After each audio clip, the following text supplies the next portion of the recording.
Hello, my name is Leo and welcome to a new day of the Elder Scrolls Arena. It is now Tuesday I don't even know what day it is. The 8th of Frostfall? No, Hearthfire. No, Frostfall. It's Frostfall. Yeah, October's Frostfall. It's Frostfall. It's 8th of Frostfall. Now, once again, yesterday I forgot to introduce the series of the week, which I seem to do every single week. So, in case you missed it yesterday, all this week, there will be new videos of Tokyo Jungle.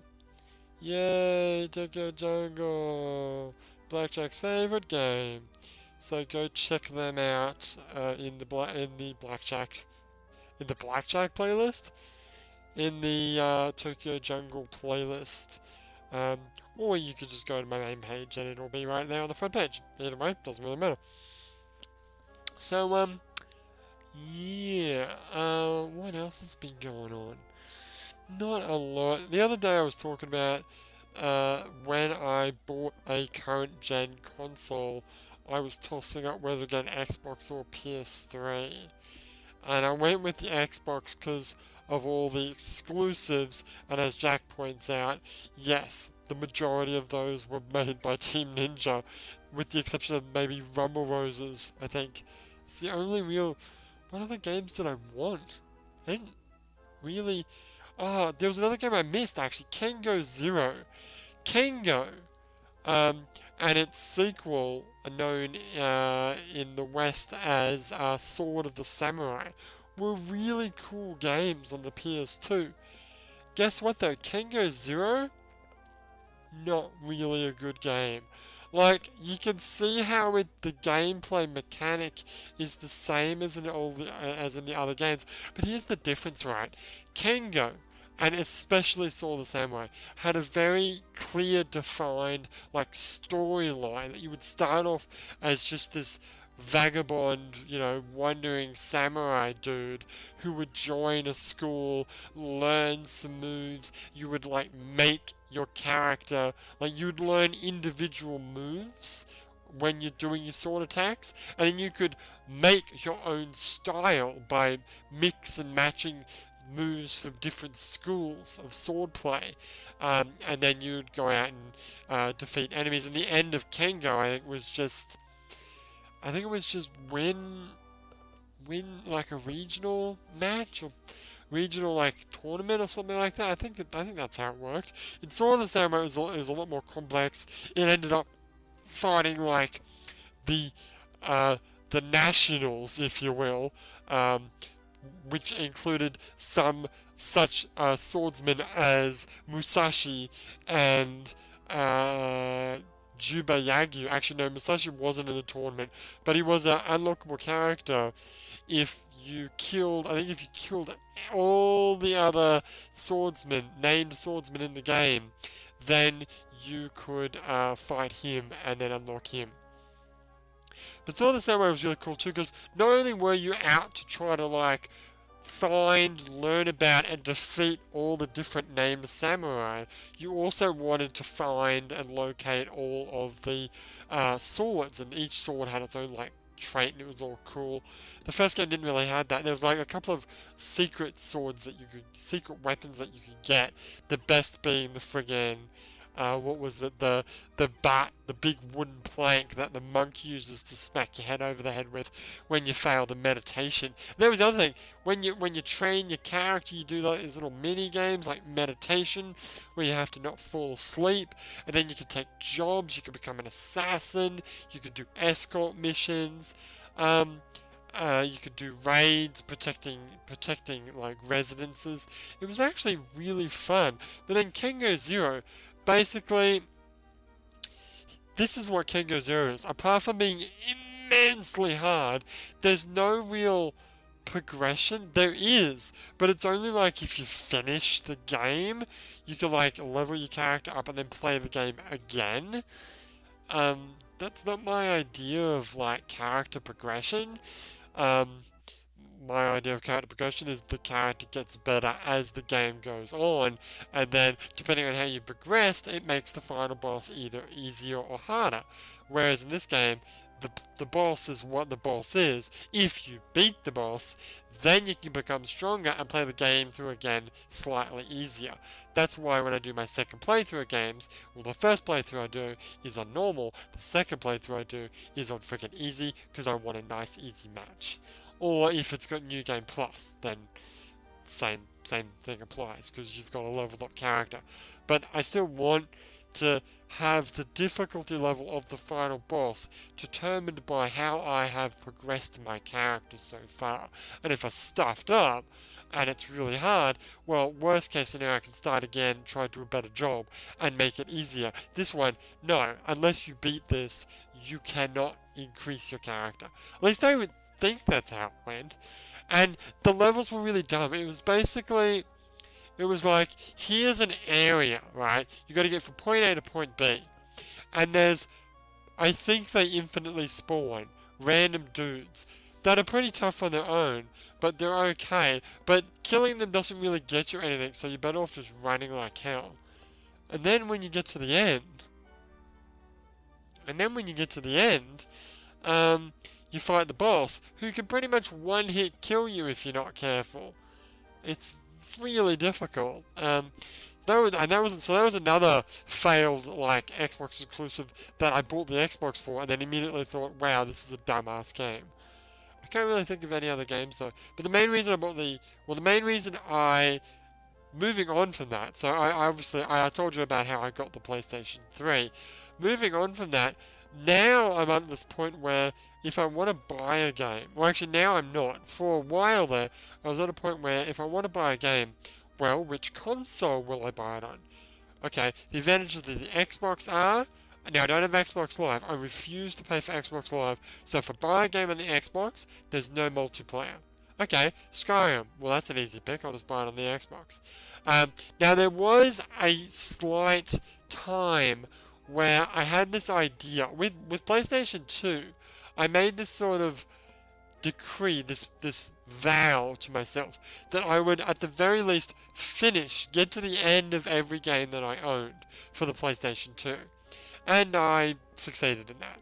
Now, when I got the PlayStation 3, at the time, the only game I cared about was Metal Gear Solid 4. So, I thought, okay, well I'm going to make this new decree, right?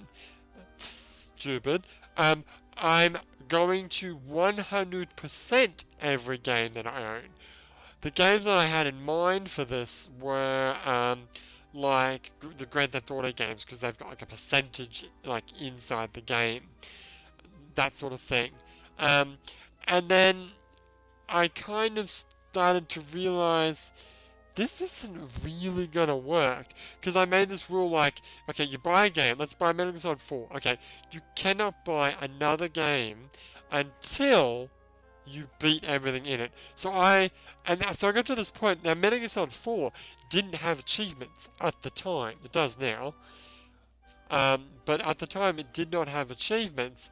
So that was okay, because Metal Gear Solid 4 had well, the emblems? Rankings? You know, the animal rankings? So I just unlocked all those, and that's good. Valkyria Chronicles, again, no achievements, but there were medals or emblems or something that you could unlock. Then there were other games that had achievements. This is where I started taking liberties, because like there were games that I couldn't 100%, but I'm like, oh, I got all the achievements for it. That's 100%. Now this is where I have to draw a line. There are varying levels of completion. Okay, the first stage of completion is finishing the game. Okay, that's pretty basic sort of thing. The second level of completion, now, well, the third, fourth, and fifth levels of completion, second, third, and fourth levels of completion, aren't really sort of ranked like in order, so they can be in different orders. So one is getting all the achievements. Okay, so you got all the achievements in the game. That's I guess you could call that achievement completion. Achievement / trophies, yeah, whatever. Now, Blackjack is an avid achievement whore, and he loves to get his achievements. Now, with the Xbox, I couldn't really care less, which is why, when it came to buying Skyrim, I didn't really know much about the game. Here's a quick side story about Skyrim. When Skyrim came out, I wasn't really that interested in it, which is funny considering the fact that I absolutely love it now. But there was a guy at work who had the game, and he was playing it and he really loved it. And there was another guy who also really loved it, and I watched him. This is like we were doing like the midnight shift, so it was just us in the entire office. And he had his laptop there and he was playing the game, and I'm like looking at it, I'm like, oh yeah, that's kind of fun, I guess. But I didn't really I thought, yeah, people are raving about this game. Maybe it's a really good game. Maybe I should buy it. I don't know. I haven't bought a game in a while. Yeah, and then I thought, you know what? Yeah, I'm not going to. And then immediately after that, I was watching TV. I think it was the weekend. I was watching TV, um, and I was watching the movie channel, right?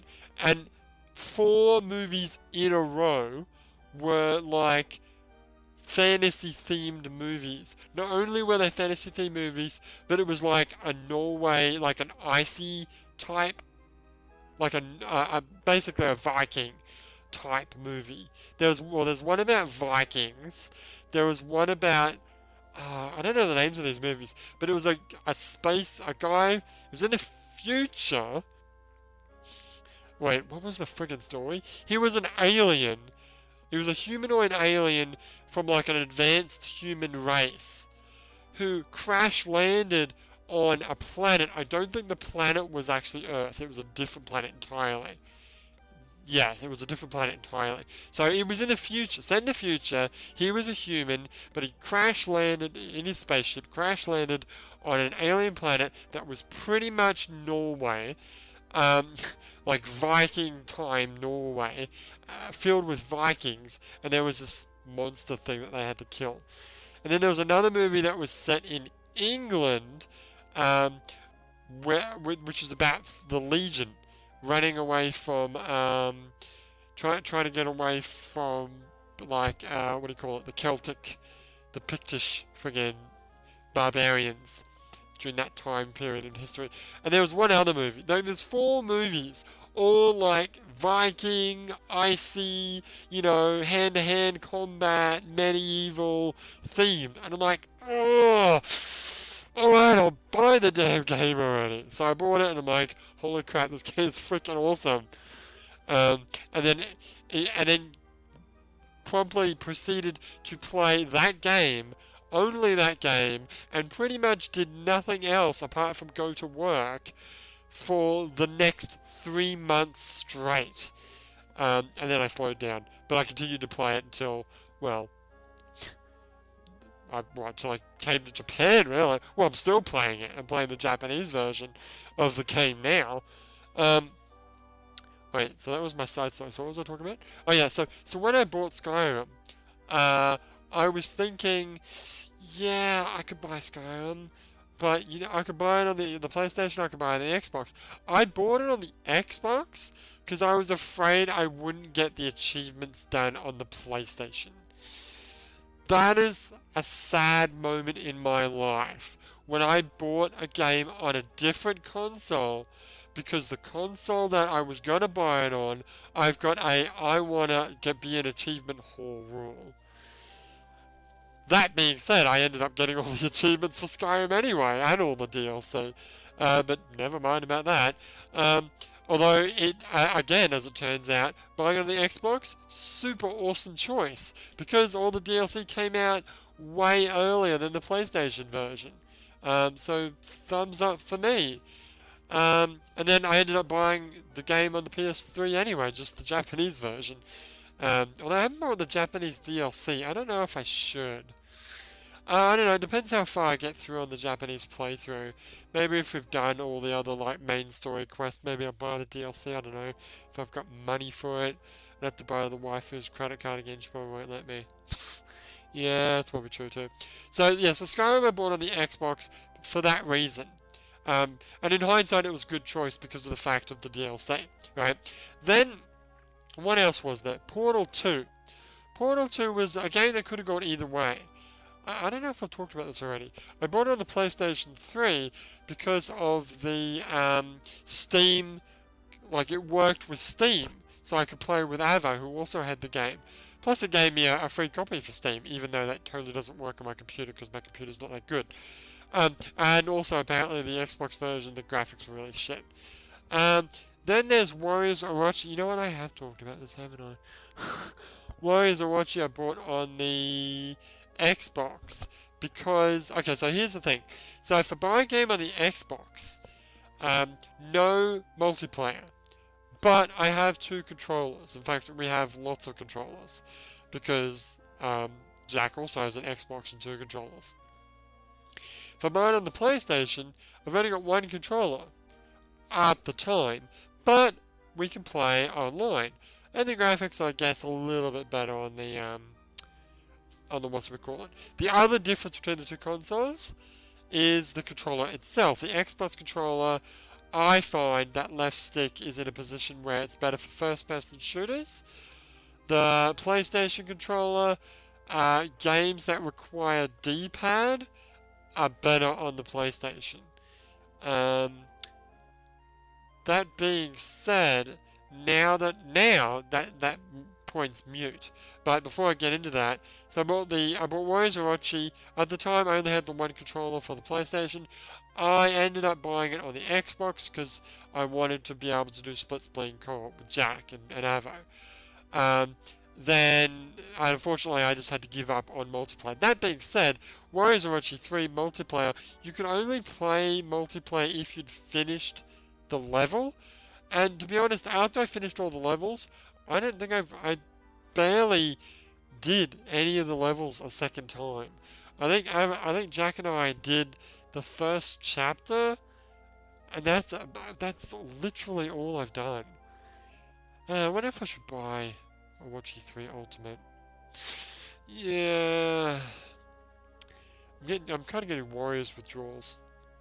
Is that part? Do you get Warriors withdrawals? Sometimes I do. Every now and again, I want to play a new Warriors game.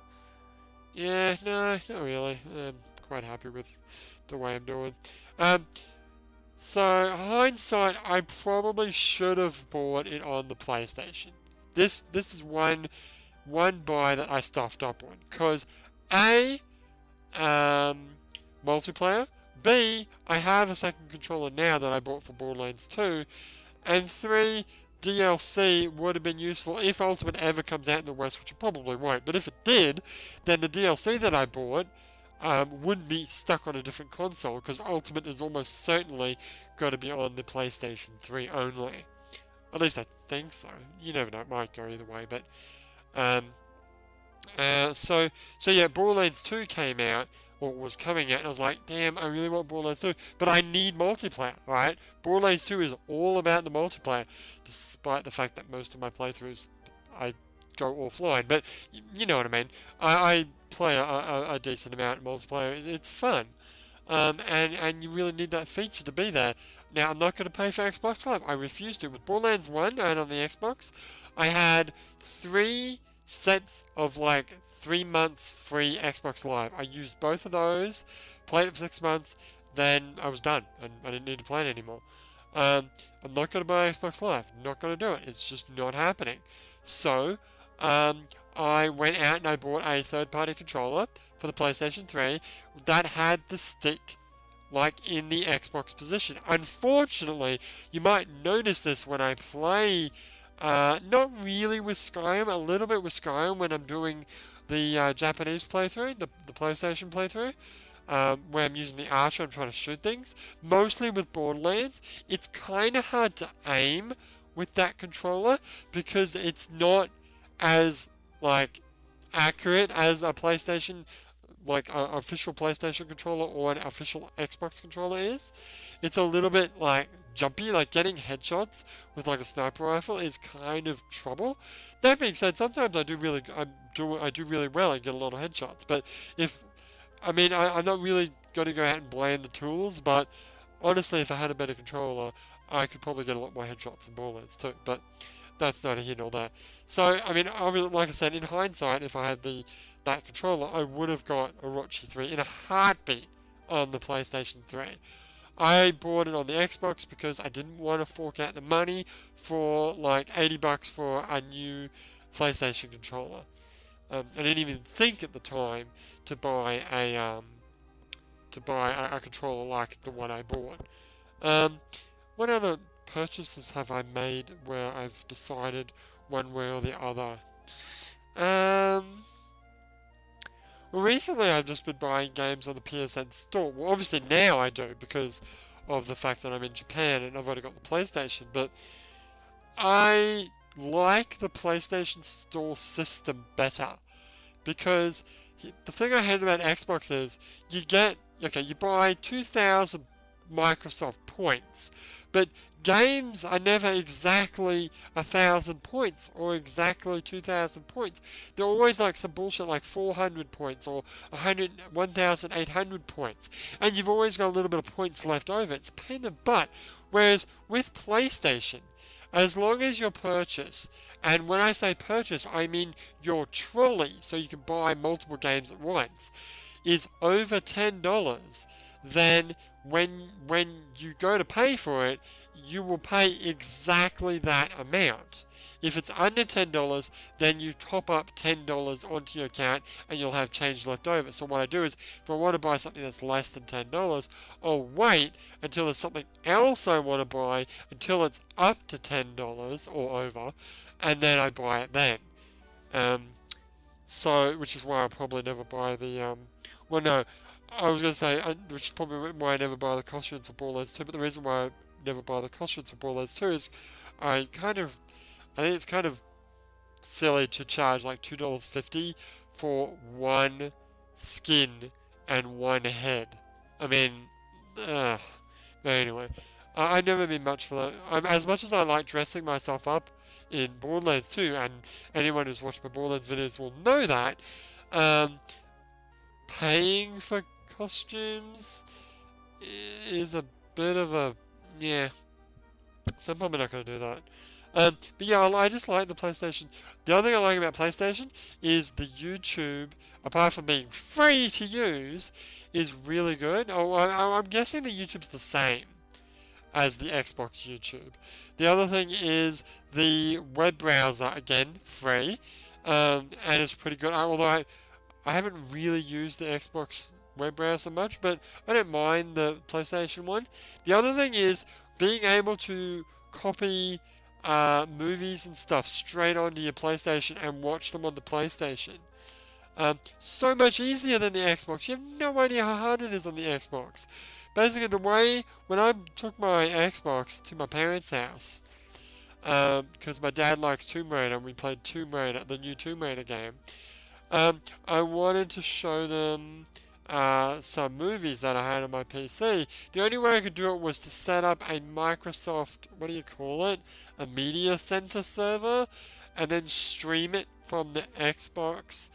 Sorry, stream it from the PC to the Xbox. But then obviously with streaming, I'm reliant on the network, and if the network craps out, the movie like freezes and stuff. And it was just a pain in the butt. Whereas PlayStation, it's like, oh, you want to watch a movie? Well, let's copy it over there using a, USB thumbstick. Unfortunately, you can't just plug a external hard drive in. That'll make it even more convenient. Okay, well, it's in there now. You want to watch it? Boom, done.